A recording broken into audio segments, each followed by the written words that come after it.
The question that I stick with beyond who do you think is exactly going to be able to bring this thing home is, of these three teams, forget to win the AL Central. Are you interested in any of them to actually win the American League? Do any of them have the juice to make a legitimate postseason run? The only one that has the juice, if everything falls in line, is the Chicago White Sox. We thought they had the juice in early April as being the most talented team by far in this division. We would have thought, what? The Minnesota Twins maybe give up a fight and then probably sell off at the deadline, which didn't happen here. But the reason we started talking about these standings is because the White Sox have never turned it on.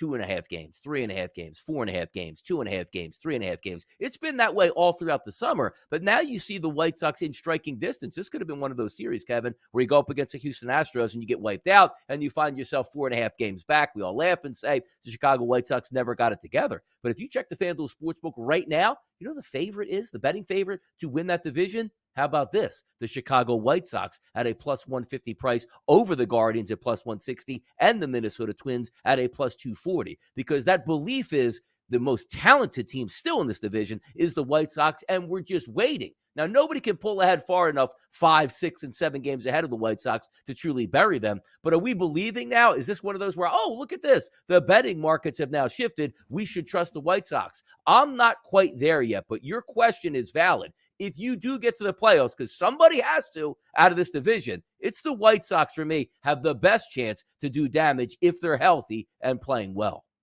The movement on the White Sox is, in some respect, they do have the easiest strength of schedule remaining.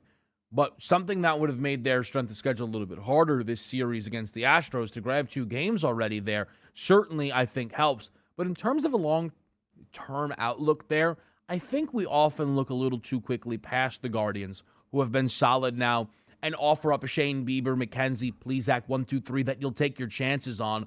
Or again, a Minnesota Twins whose offense has been very, very good all year long. When you look at the most runs scored in the American League, the Minnesota Twins have been near the top of that leaderboard. A little bit of a slump, which has created this new race here with the Guardians and, of course, the Chicago White Sox. But that is an offense with Arez, Correa, and Buxton, a 1, 2, 3 at the top, that is going to be a tough out for any of those teams that they can see. It's tough, though, to get involved, though they are enticing prices with so much uncertainty of who actually is going to be in the playoffs. And that is why I still think you have this huge gap between the Astros, the Yankees, and everybody else on the FanDuel Sportsbook.